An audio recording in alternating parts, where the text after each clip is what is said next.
Hello, everyone, and welcome to Literary Conversations Across Borders. I'm Riz Khan. I'm very honored to be your moderator and facilitator for this discussion that brings together more than 1,100 participants from 39 countries this week. So welcome to you all from all over the world. We have two wonderful guests. I'll get to those in just a moment, but let's again set the scene for what this discussion is about.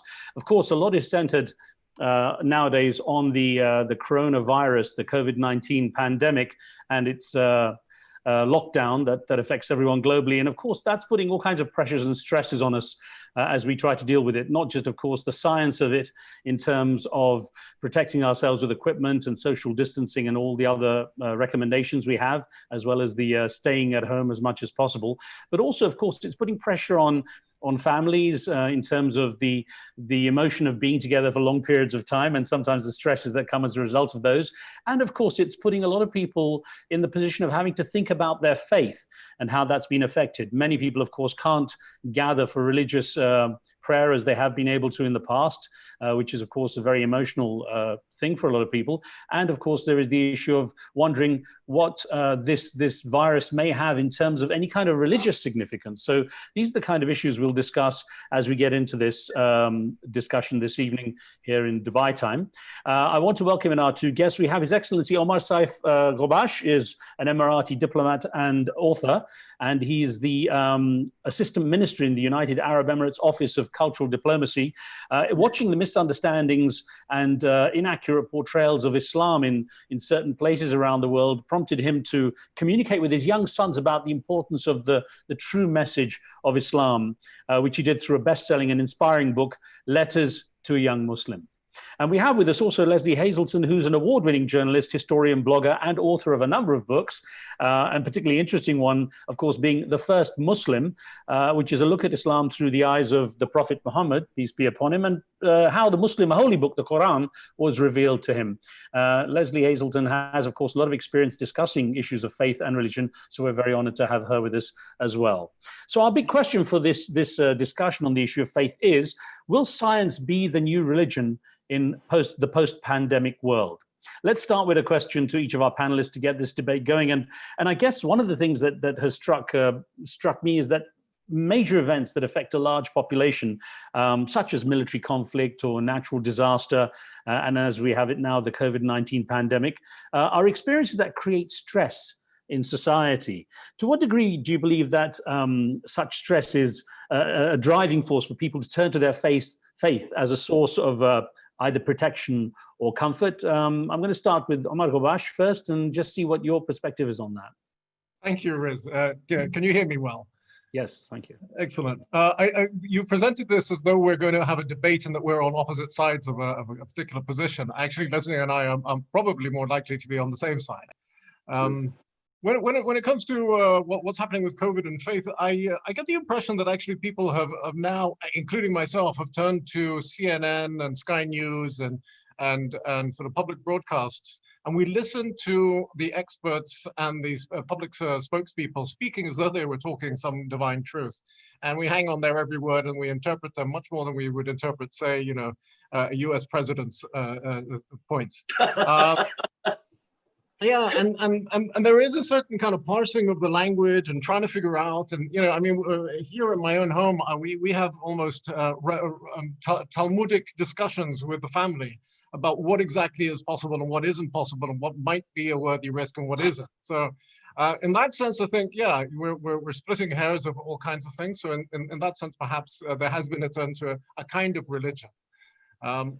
Leslie, perhaps you might have something to counter with. Please go ahead, Leslie. Yes. Well, I have trouble with this whole idea of a science versus religion or religion versus science, of a dichotomy between the two. I understood the question as stemming from the fact that some mosques, some churches, both here in the United States and there in the Middle East, in fact, around the world, some religious leaders have insisted on holding services, packed crowds of services, despite COVID, and in defiance of government recommendations and even orders. And they're doing this, they say, in the name of God, in the name of piety, in the name of religion. And it makes me wonder, we know there's a clear relationship, right, between packed crowds and spread of COVID. So this is an excellent way to spread COVID. And I understand, that a lot of people are saying, well, inshallah, I place my life in the hands of God. If I get COVID from being in a church service or in a Friday mosque, and so then so be it. That's the will of God. To which my response is, how selfish can you possibly be? And how is this selfishness related to your supposed faith? What right do you have? If you want to kill yourself, if you want to take the risk, that's fine by me, right? You want to be dumb enough to risk getting COVID, fine, get it. That's not my business. What you are risking is other people's lives. What you are risking is the life of the community. And the community is so central, especially in Islam. So what kind of responsibility are you showing to the community? What kind of Muslim are you when piety becomes selfishness and basically arrogance? The insistence on being part of a community, in fact, harms the community.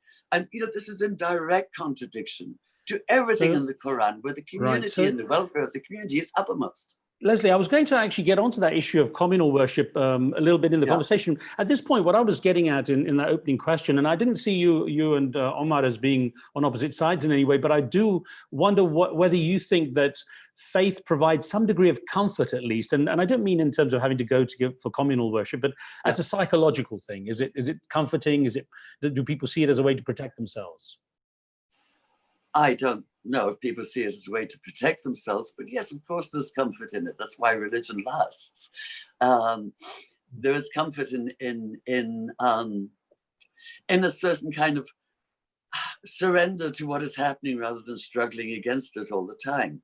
There is comfort in the knowledge that it affects us all, that you are part of a community and so on. There is undoubtedly, and especially in times of stress, in times of war also. But in times let me do one thing then.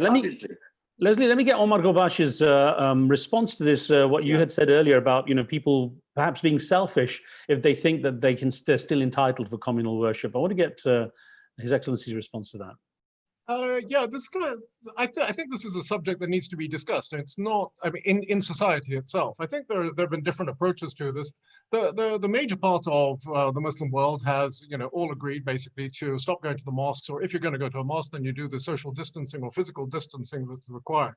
I think there's a parallel problem, which is that I've noticed particularly religious people walking around town don't wear the mask, whereas people who don't wear their faith on their sleeves are wearing their masks. So I've been wondering publicly about that. Why are people who are clearly very religious not wearing the mask? And it may be that, yes, they are sort of submitting themselves to God's will and so on. But then there's that whole debate within Islam about what it is exactly what is it that God's will is? Is it for you to, move and make your own decisions and protect yourself? Or is it to submit completely and just get swept away? And I think that question of responsibility is a huge one. The other thing is, I agree with you on the selfishness, but I think many people don't quite realize that actually the mask is to protect others from your disease as opposed to protect you from others' disease. Right. The spreading of the particles is. Yeah, so I think this question of responsibility really needs to be tackled in this question, in this sphere. Yeah, and I would argue that in fact, those who insist on gathering in close quarters in order to worship, who insist on going without a mask because it's inshallah, it's God's will and so on. This is not good faith. This is bad faith. This is performative religion. It's performative piety. Look how pious I am. Look how religious I am. I leave it up to God and so on and so on. I'm going to ignore anything that the doctors say, anything that the epidemiologists say and so on. There's no real commitment here. This isn't faith. Well, this is performative piety, and there's no content to it. There's no inner sense of faith to it. Omar, you want to Leslie, add something? I wanted to add, because this subject came up in a different way a few days ago amongst some friends. We had all been tested and we had all been quarantined together, so it made sense to chat without masks. But there was a question of what is strong faith, and it was it's something that actually happened. A man was driving with his family on the highway. He decides he wants to stop for tea. He stopped on the side of the highway and allowed his children out of the car. Two of them started running across the road as he was making the tea or drinking the tea and were killed.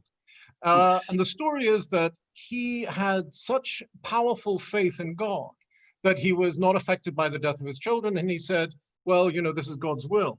Now, we actually had a debate about it.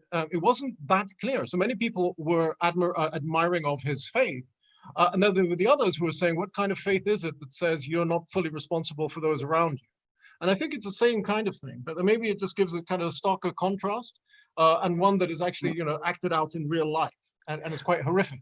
Yeah. Omar, Leslie, before you get in, a quick question to follow up with Omar. Do you think it's possible to get people, irrespective of the strength of their faith, or let's say actually it would affect people more with the strong faith, to respect science without kind of compromising their faith? How does one actually get them to respect science without making them feel they're having to compromise their faith? You know, maybe I differ from the average Muslim in that I've never really had a problem with science itself. You know, there's no direct contradiction that I can see, and I suppose that would go with, you know, I probably disagree with Christian fundamentalists who have a problem with evolution. I think, from what I understand, the biggest problem that the religious have with science is evolution. For me, the genesis, the start of it all is very metaphorical. It's a parable, it's a story, it's imagination. And so for that reason, I don't see any particular problem with that. I do think, though, that in the presentation and the documentation behind this talk, there is this idea that science itself is certain and that there are certainties that we can point to. I think that science is actually highly politicized anyway, because it's human beings who perform science, and it is a practice as opposed to some kind of a set of results that we can point to and say, we know for certain. And I think that's why there's actually a kind of similarity between the two. And I think what you've seen, particularly in the UK, when they repeatedly say, you know, we're following the science, for a long time, many of us believed that science was something that had specific things to say and you couldn't be countered. And then we realized that there are many political decisions being shielded by scientific authority. Leslie, your response to that? Well, first of all, I want to respond to the story of the father and the two kids being run over in the road, to which my instant response is, thank God he wasn't my father. Yeah. Thank God I wasn't one of those kids. Yeah. I mean, he doesn't even grieve for his children. Yeah. I can't tell you that that story is going to haunt me. This whole thing, you know, it's a very, that image of science as being somehow counter to religion, or trying to explain everything, or being certain about everything, is a very fundamentalist idea of what science is. You know, I mean, bad science might be like that, you know, bad religion's like that too. You know we have the answer to everything, and so on and so on. But good science, like good faith, does not have the answer to everything. I mean, science is based on inquiry. And inquiry depends on never knowing for certain. You always want to find out more. You always know that whatever you know already is questionable. You want to go further. You want to check it out further. So doubt and uncertainty are built into a good scientist's approach to the world. And so I want to point out is a sense of wonder and awe at the world. I mean, I can quote Einstein to you ad infinitum about the beauty and harmony of the world and his awe at it. And I will do if you give me a chance. But it's, I think any good scientist has that sense of mystery, of awe and wonder that is also the basis of real faith. I'm not talking about performative faith. I'm not talking about ritual and dogma. I'm talking about the experience of faith, the inner experience, the religious experience itself. And that, I think, is based on awe and wonder. how we are all here, how this world came into being, the marvel of it all, and the terror of it all. In a couple of minutes, I'm going to get onto a poll question to get our participants to get involved. But before I do, because I want to follow up on what's being discussed right now to keep up with the theme, two things. One, we had a question from one of our participants that was sent in earlier saying, why do people have to speak about science and religion as if they're mutually exclusive? And this was from Jumana in the USA. And it led me to a question a friend of mine, Ibrahim al-Nasser in Kuwait, sent to me saying, what about when you have science revealed in ancient religious texts, which hasn't been proved by modern day scientists yet? What about these revelations that are essentially scientific in the text? And Omar, I want to touch on that because I know it's something you've discussed. There seems to be, at least within my Islamic experience, there's a trend among certain people to say, look, there's been a new scientific discovery in the West. It was predicted in the Quran. It was always there. We knew it. Therefore, this proves that the Quran is truly a miracle, and so on. I don't know. I think that's kind of it reflects a deep insecurity about what it is that we're doing as Muslims. And this is paralleled by the idea. I think it started in the late 70s in the US and perhaps in Pakistan as well. The idea of the Islamization of sciences. So you can have a physics that is particularly Muslim, or a mathematics that is Muslim. I think we within the faith, we, at least publicly, we idealize science, and we think of it as something that is almost holy, and then we apply the wrong standard to it. I always sort of roll my eyes when I hear somebody sort of explaining the scientific facts that have been already demonstrated. I don't think that, that is what our religion is about. I don't think that it needs to be about science. I don't think it needs to prove anything scientific. And I think that we as Muslims should really be looking at our texts as explainers, or rather giving meaning to our lives, as opposed to being predictors of certain scientific discoveries later on. All right, Leslie, your thought on that as well? Reminds me of a conversation I had in Pakistan with a guy who's very high tech and so on, who was arguing precisely this, that Islam and the Quran in particular is very scientific, and it's all kinds of scientific facts and so on, and how scientific it was to be a Muslim believer. And I'm saying, I'm making my usual argument about how surely this is a matter of poetry more than of science. And he looked so insulted when I mentioned the word poetry. I was like, this is not an insult.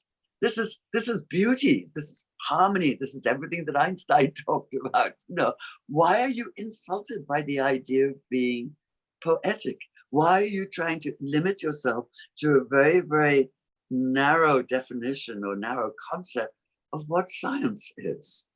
Science is based, as I say, on awe and wonder and curiosity and inquiry and just, wow, how does this work? How does this happen? Going further, exploring.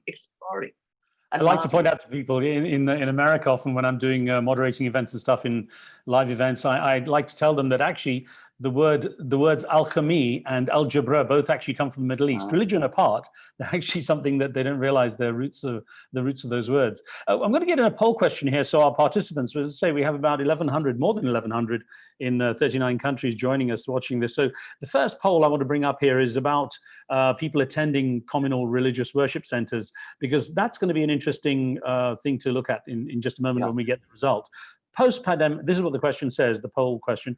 Post-pandemic, will more people attend communal religious worship centers like mosques, churches, synagogues, and temples, etc.? So you, our participants, please do click yes or no. Do you think post-pandemic, will more people attend communal religious worship centers such as mosques, churches, synagogues, and temples? Yes or no, and we'll get a result and then put it to our panelists. And that should come up in a minute, because people around the world can just click on that and we collate the information. And that's going to be an interesting topic for us to discuss anyway, because there's a lot of people, obviously wanting to get back to communal worship, but then there's obviously going to be the issue of people worried about going into places where they are gathering. And perhaps, Omar, when we get the result, I can put it to you first as that comes in. We should get that result right now. Here we go. Okay, 45% of people say yes, that after the pandemic, there will be more people attending communal religious worship centers, while 55%, it's not a huge split actually, believe they won't be. What's your impression, Omar, on the reaction after the pandemic? This is assuming the pandemic ends and we're out in a new world, Yes, or true. Yes, okay. let's assume we can go back to what we considered normal lives, Yeah. even though But this is a never bit, maybe. and this is a kind of a very similar to the question of that a lot of people put: will we have a better world? Will we be constructing a better world after COVID, or will things get worse? Most people I spoke to seem to think that things would be better. We'd be gentler with each other. We'd be kinder, and we'd have a new kind of capitalism and so on. My instinct and what I see is that actually, you know, the rich will get richer, the tough will get tougher. Survival of the fittest will really come to the fore. So that may result actually in more people going to places of communal worship. Let's yeah, get otherwise it's a very difficult question. Right. Leslie, what's your thought? Will fear of the virus and this kind of post-pandemic mentality keep people away from communal gatherings for religious worship, or will more go? Well, my question is, what is the purpose of communal gatherings? The sense of community, most definitely. But what are we saying? That God is hard of hearing? That he can only hear millions of people during the Hajj, or 10 Jews? Why are 10 Jews necessary for a minyan, let alone 10 male ones, right? God can't hear one? Of course he can. She can, it can, right? So the question here is it's a challenge to organized religion. And you know, maybe, or maybe I'm just being over optimistic, or maybe I'm just being pie in the sky, but there might be a silver lining to this whole COVID thing. And that is, it will make us think again, or reconceive what it is to be religious, what it is to pray, whether together or in isolation. Maybe it will lead to a form of religion that's a little bit less organized. I'm not saying disorganized, but less organized, less in the control, because basically organized religion is a kind of power play, you know. So what if, like we're doing now through Zoom, you know, there's an enormous number of people watching and listening in. What if, it would crash Zoom, of course, but I had this image in my mind of, what if every Friday there were communal Zoom prayer for Muslims throughout the world? Black Muslims, brown Muslims, white Muslims, Shia Muslims, Sunni Muslims, old Muslims, young women, female, male, and so on and so on. And every time, every Friday was a different imam from a different country, a different ethnicity, a different skin color, a different gender, and so on, or non-gender. Wouldn't that be exciting? You could pray together. You could pray together apart. I mean, what I'm thinking is, you know, what we have here is a huge technological revolution going on at the same time as a huge revolution enforced on us by the pandemic. Maybe we can put those two things together and reconceive the ways that we express faith, the ways that we perform faith. Let me expand what you've said there and put it to Omar Ghabash. One of the things, if I'm not much mistaken, using Islam as an example, is the idea of people being together after prayer. They turn to each other and they greet each other. And it's a way to socially interact that, of course, technology alone wouldn't allow us to through these kind of online gatherings. There is an element of being together that is supposed to be beneficial. Omar, is it possible that you know, people get the same experience without having that communal gathering? Actually, you know, my experiences over the last couple of months interacting with people online has been remarkable. Actually, it you know, it kind of shortens the gap to another person. So I think it's a great idea to think of how technology and religion can come together.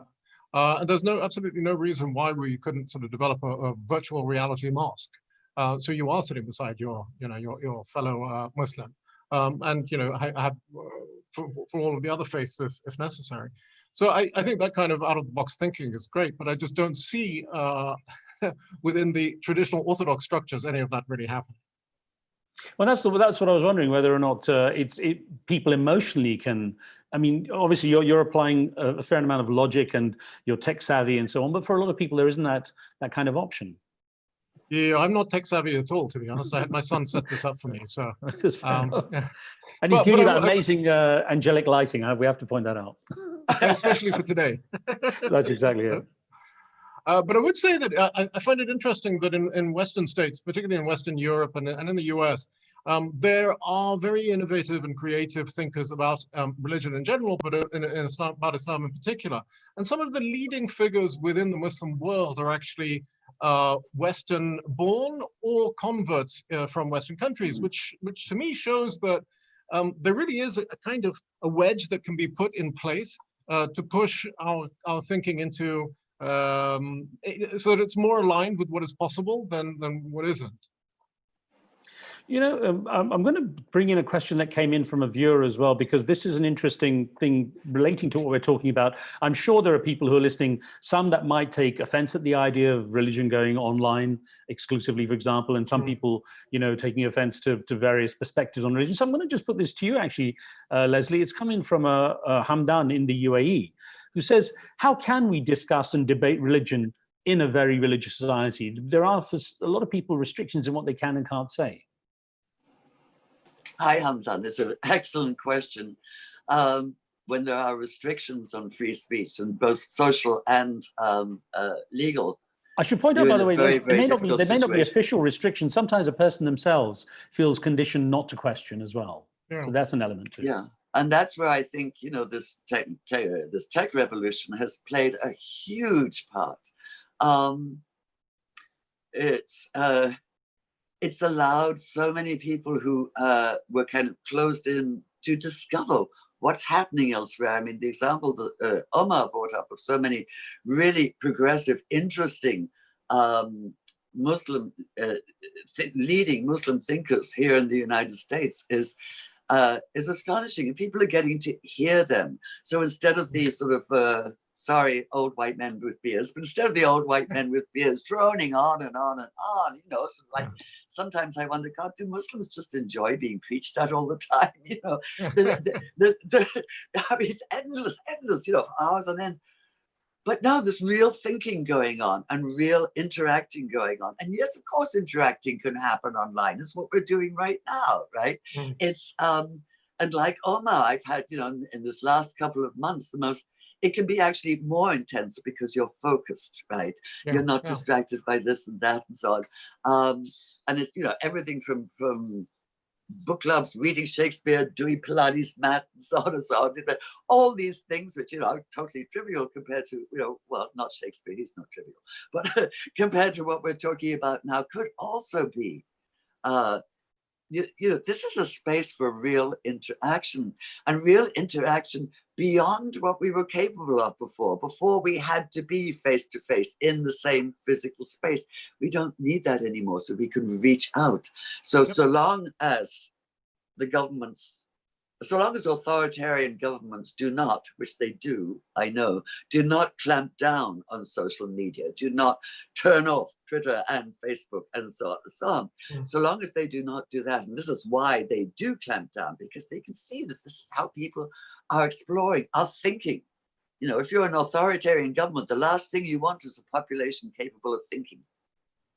One thing I'm curious, as we look at what we're discussing here in the context of the pandemic, is balancing obviously what are the benefits from faith and what are the benefits from science, which is where we had started. And you know, as someone who was in the science world myself, my degree was in physiology, specializing in neurology. It became very clear to me that stress obviously has a negative impact on the physiology. And I'm wondering, in the same way that perhaps faith, if it does relieve anxiety and does promote this kind of positive thinking, can actually have a positive impact on health and its immunity.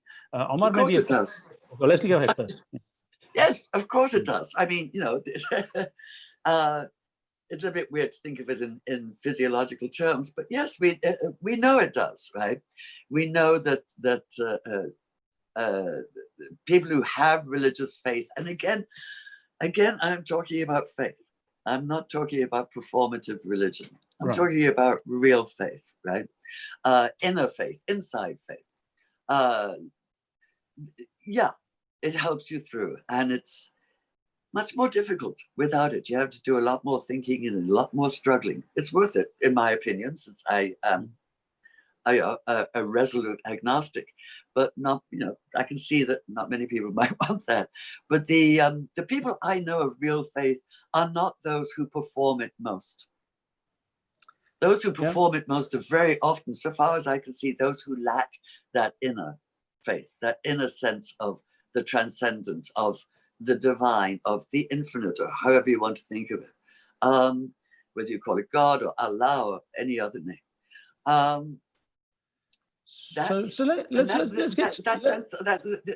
sense that there's more to the world than your small existence in it, that you are part of something larger, which is that community, which is part of that sense of ummah that's throughout the Quran and so on, and that calls continuously for responsibility to that community, which is where we started with the COVID thing, wearing masks and social distance and not gathering in large groups. Leslie, I'm going to ask you to chip in a quick answer to a question that came from Elias here in the UAE, who sent it in advance, one of our participants. He says, how many years did you spend studying the Quran? You're not allowed to say, you're not allowed to answer in days or months or weeks. Right. I spent many years studying psychology. He knows, he's seen the TED Talk. He knows exactly the answer to this. I spent 3 months full time with it, sort of, all over the place. I said in the TED Talk, it was only 4 different versions of it. In fact, there were at least a dozen. But, so he's going to say that because I haven't studied the Quran my whole life, therefore I shouldn't even Quran. I don't know if that was meant to be a loaded question. It might have been an interesting question. Omar Gobash, I'm going to put this to no. Let's go back to it because this kind of, first of all, she's a woman. Secondly, she's a Jew. Thirdly, she only studied the Quran full time for 3 months and without a responsible imam in charge and so on and so on. Fourthly, what right does she have to say anything at all about Islam? This is what he's getting at. And Elias, I'm sorry, but just if you were going to take that attitude, then just about every Muslim is going to be unable to talk about Islam with you, right? Maybe, I have no idea how long you have studied the Quran or under what conditions and so on. I have no doubt that you probably can quote the whole of it word for word. I have a very, very, very strong doubt that you have absorbed its message. Well, I'm going to now, I mean, I read it quite innocently as that question, but I'm going to put to, having listened to what Leslie said there, Omar, do you separate faith and religious practice in the way Leslie described that? Actually, I think it raised a really interesting thought for me. I remember reading, firstly, I think that actually Islam is a very performative religion. And it's a very sensual religion, and it's a very sensory-based religion. So listening to the Quran being recited is a very, very powerful feeling, even if you don't understand what's being said. I found reciting the Quran according to the laws of recitation have a tremendous effect. Now, when I was learning how to do this, I was told that this was, spirituality, this was an interaction with the divine. I had an alternative explanation that perhaps it was, setting up vibrations in my third eye and so on. So we can't forget that we're actually biological beings and that there are certain things that can happen to you biologically.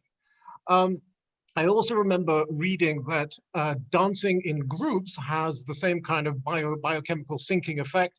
It gives a certain amount of pleasure. There's a kind of, there's an elevated feeling. So I think that there is something about communal practices, whether you're praying or dancing or singing or whatever. I sing in a choir. So tell me that doesn't feel amazing, right? Could I please exclude the Macarena from that? So I think actually the performative side of religion has a massive effect, and much of what is performative is then interpreted as being very spiritual. Right. Let me get another poll question. There was another aspect, because you presented it as though, there are benefits to science and the benefits to religion, and perhaps, that's how you should go about it. I actually think that that's the wrong way to look at religion. And I often think to myself, what if actually following Islam was a particularly onerous task? I believe that it is the correct faith. And I don't want to get into the veracity of other faiths, but I do believe that. And so if it weren't comfortable, it wouldn't change the way I approach it. right? So I mean, there has to be a sense of truth, whether it's good for you or bad for you or comfortable for you or not.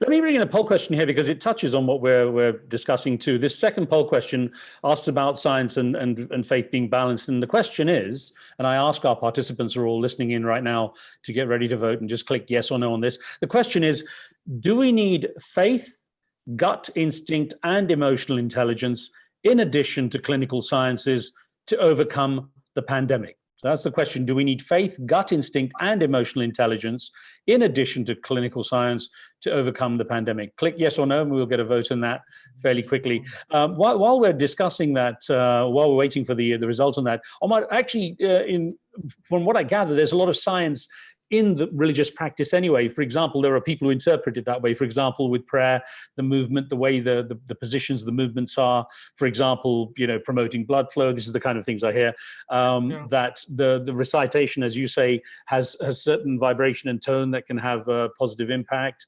There's a lot of science often in what are considered ancient practices. Let me get this result out quickly to everyone. So the question, do we need faith, gut instinct, and emotional intelligence in addition to clinical sciences to overcome the pandemic? 87% of people, the vast majority, say yes, we do.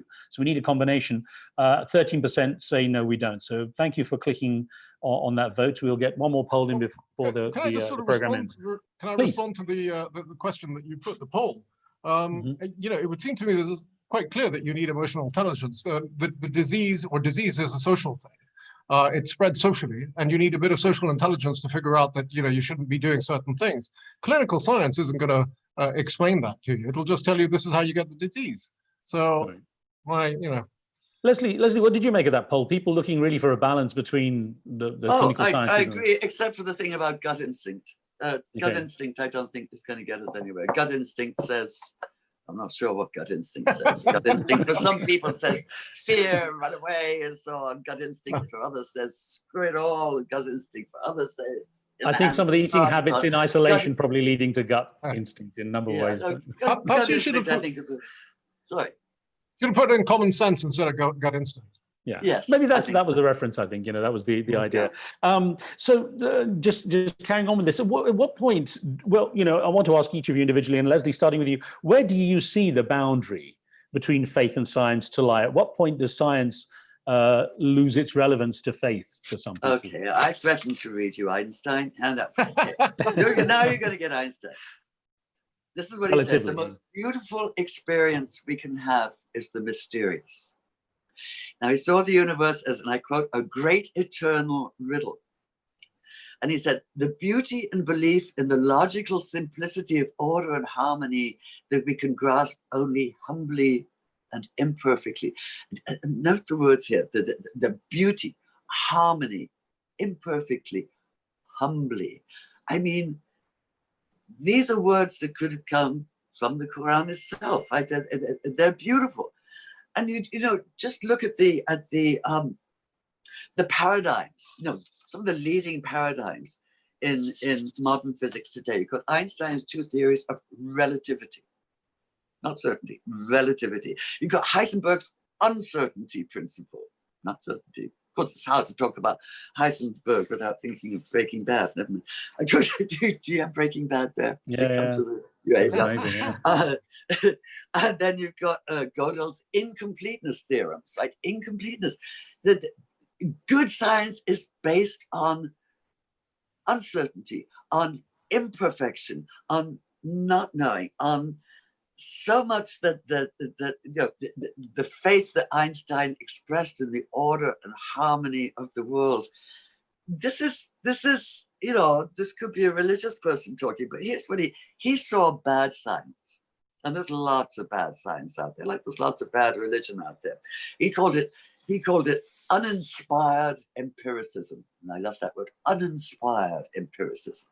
Because yes, there can be inspired empiricism. He said, both the fanatical atheists and the religious fanatics are creatures who can't hear the music of the spheres. Both the fanatical atheists and the religious fanatics, creatures who can't hear the music of the spheres. That, to me, is the music of the spheres. Is that not the essence of the religious experience? together with, as we were talking before, that sense of community, that sense of being part of something larger than yourself, which, yes, can elevate you, whether you're dancing in a crowd or you're, cheering out, when there's a home run at a baseball game, or when you hear the Quran being sung, chanted beautifully, or when you're one of 60,000 people in a silent march through downtown Seattle, like yesterday, in the pouring rain for Black Lives Matter. That sense of being part of something larger than yourself. I'm going to ask Omar to tackle that same issue then.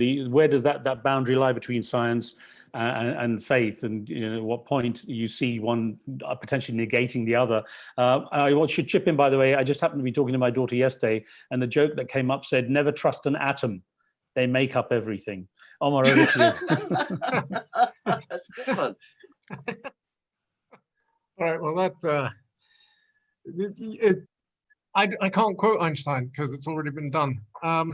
Sorry. I have to get rid of my notes. I've been wondering, it isn't as straightforward as people might think. I don't necessarily think of there as a massive clash, but I think of there as a difference in approach, and that's part of why we have a problem in that the traditional, almost authoritarian approach within religious communities. Right. Once you've joined a community, it's very, very clear what the rules are and who makes the decisions within that community. I don't know very many open kind of free-thinking communities that can sort of self-organize, but it feels like there's something missing. And I think that actually the power of curiosity, as Leslie has said, and the power of doubt, and the idea that there are multiple ways of seeing the same truth would be very, very useful within any religion in the 21st century. And I think it's that idea that we need to have, there are multiple perspectives for the same phenomenon that needs to be taken into account. And I think, to be honest, Riz, when I wrote my book, I wasn't writing about the truth of Islam or true Islam. I was trying to present the fact that everybody has a perspective on the same object, and that is what creates the difference between us. While I've got you, Omar, on this, the situation that will happen post-pandemic, I wonder if you think that the experience we're all having now in terms of isolating and connecting in this way through technology and not gathering the way we used to, not being able to express faith the way we used to, perhaps. How do you think people will come out of this? Do you think they will actually be kinder to each other? Will there be more humanity, as we like to think of it? Will there be more philanthropic activity? Will there be some kind of awakening or spiritual enlightenment? How do you see what's going to happen? Yeah, I see this mostly in the context of a global system of capitalism, to be honest. And I think that actually, there are some very, very hungry hedge funds out there that would like to take full advantage of the situation. So, when you think of that economic machine at the heart of what we live, that for me is more the driving force than anything else. And it's if you can persuade that machine to slow down, then you will have made progress. What are the chances of that happening? Yeah. That machine, though, it represents a kind of elite. What about the masses? But that elite essentially controls through finance much of what happens in the world. So that's what I'm wondering. As individuals, Leslie in San Francisco would know about that, I think. The heart of many places, many companies. I was going to ask, though, in sense of as individuals, do you think individuals, forgetting that kind of the elite layer that will obviously control a lot of changes, individuals will come out of this differently? What I've seen actually is a lot of people saying, look, I can't control it, and I might as well go out and enjoy myself. You only live once. So there seems to be a massive amount of short-termism happening, and a grabbing of opportunities for pleasure and carefree enjoyment. Actually, Leslie, it's interesting. A lot of people are talking about things like revenge buying, people going out and buying it, a lot when they don't need things, and just because things open up. How do you think individuals might turn out post-pandemic? I mean, obviously it's a very general question, but I mean, generally, do you think there will be kind of any enlightenment? It's like what they say about people as they get older. They don't change, they just become more who they already are. I don't know. I'd love to think that there was going to be a major change in awareness and social awareness, in wokeness and so on, as they say now. We're in the middle of a major change right here in the United States right now to Black Lives Matter, with the death of George Floyd and the murder of George Floyd, and the reaction to it. The protests are ongoing and will keep on being ongoing. And this time, finally, at last, decades late, and in fact, centuries late, there could actually be real change, because so many people are involved, white, brown, and black. But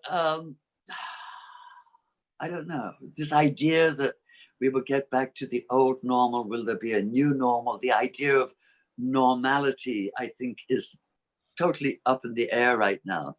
Depends how long it lasts, depends how long until a vaccine, if there is a vaccine. And of course, you know, then it depends how long until the vaccine is fully distributed.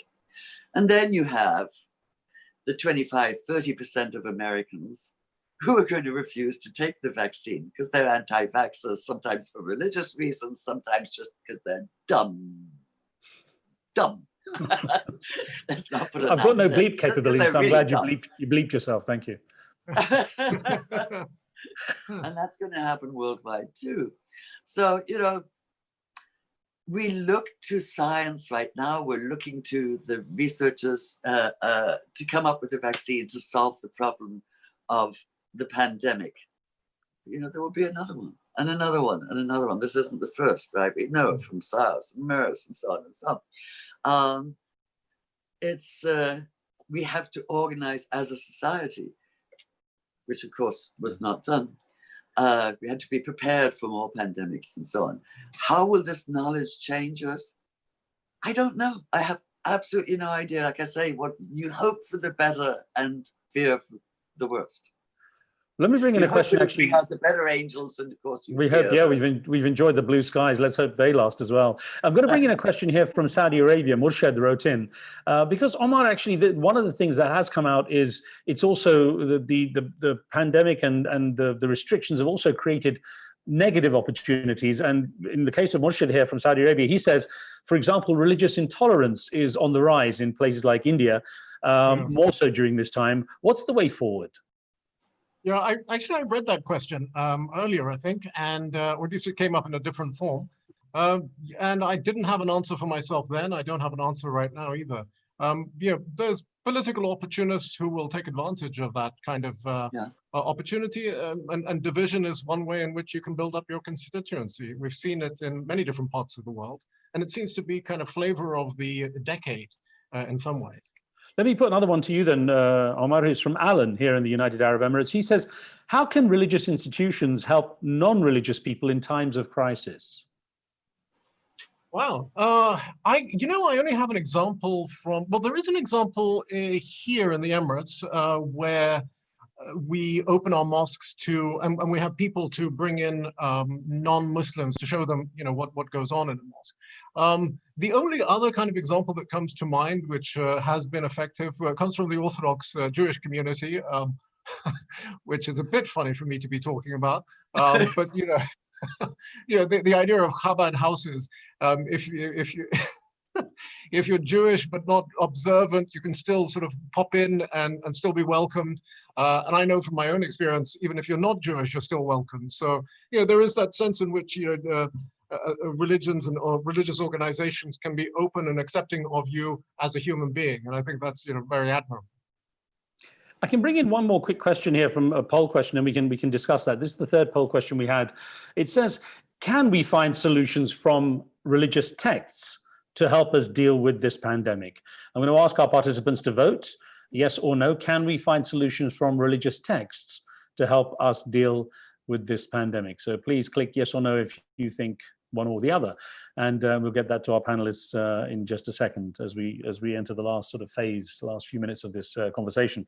Omar, before we see the result, what's your thought on that? Do you think that we can find solutions from religious texts? Perhaps some emotional solace, but you know, nothing more than that, I think. And as I think Leslie's indicated earlier, it's important, you know, what religious leaders put out in terms of message as well, Leslie. What do you think? Oh, hang on, before you do, just let me give you the result. 61% say we can find solutions from religious texts, while 39% say that no, that's not the case. Leslie, go ahead. Sorry. Well, I have a problem with the idea of looking for solutions anywhere, let alone in religious texts. I find many things in religious texts, solace, as I can see solace, as Omar pointed out. I can see inspiration. I can see wonder and awe.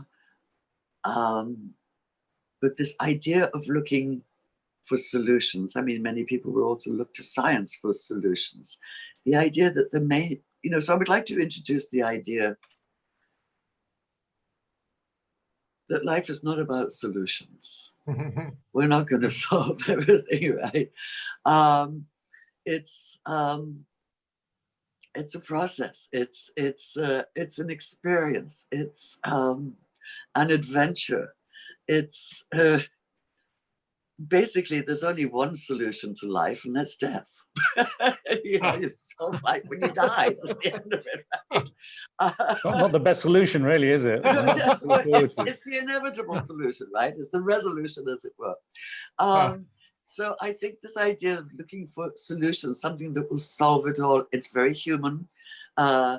It's very, it's like, it's like why we read, we call them mysteries, right? They're not really mysteries, but why we read detective novels and so on, because it's always solved. There's always a solution, a resolution. Everything gets explained. So we're always looking for explanations of everything.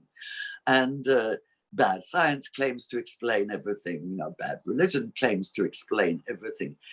But, can we not just stay open to the idea that not everything can be explained, that not everything can be or even needs to be solved, but experienced?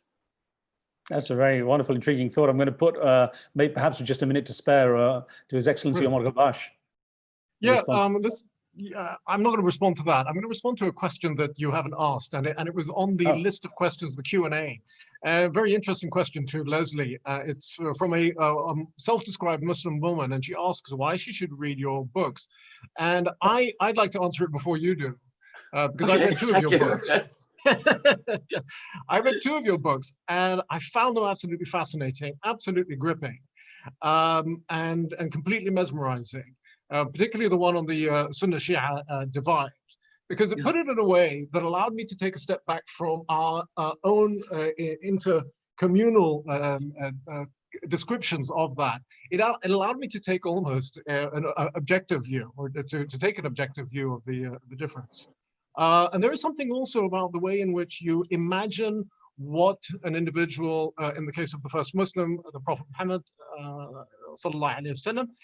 but you actually put yourself in his position and imagine why he might have done something, what he might have thought.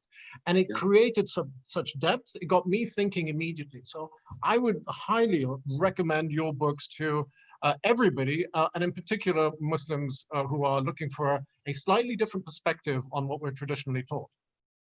Wonderful. Leslie, unfortunately, we're out of time, but that's great to get. Thank you, Omar. You said it so much better than I could. And you had such a sincere smile as His Excellency said that. Omar Gabash, Leslie Heselton, thank you both for this wonderful discussion. Of course, a very complex and interesting one that will never be easily finished in 1 hour, but thank you for giving up the time to take the discussion on board. Thank you. Thank you, everybody who's listening and watching. Thank you. And don't forget the books. So the discussion, as I say, could certainly go on, but we are out of time. I want to thank you very much for taking part. All those people across the world that have joined us, really good to have you on board, creating a very low carbon footprint discussion. I'm going to hand over now to a person who's been obviously one of the key people in getting us together in this conversation. She's the CEO and trustee of the Emirates Literature Foundation. So over to Isabel Abulhoul. I just unmuted myself, sorry. I was completely mesmerized. I was in awe and wonder. Thank you both lovely. So much. Thank you. I told you beforehand that I wouldn't say a huge thank you unless it was deserved. And my goodness, Your Excellency Omar Gabash, truly deserved. Thank you so much. And to Leslie in Seattle in the morning, thank you again for really, really getting in there and making this a true debate, a true conversation. Riz, you charted us through quite difficult waters, so thank you so much for that. Still paddling. Still paddling. You are brilliant. And I would just like to say to thank you for the thousands of people from all over the world who've tuned in. You are the reason we do it. Without an audience, why would we bother? We need you, and thank you for taking part in the polls. Thank you to the wonderful Office of Public and Cultural Diplomacy, who has felt this was an important thing to do, and we are reaching far, far more people and places than we could ever have dreamed. This is a whole series. We've had sustainability, we've had religion, if you like, versus science. We've had current events. Next week, tune in for emotional rescue. We've got poetry on a powerful panacea for the pandemic with Afra Atiq, our wonderful Emirati poet, Carlos Gomez from New York, and the wonderful Lem Sissay from the United Kingdom. So every week, Saturday, you will find something different, something special. And on that note, I would like to just say a huge thank you, and keep tuning in, keep reading, and keep being in awe and wonder of our world. Thank you. Thank you. Well done. Thank you very much. Thank you. Thank you.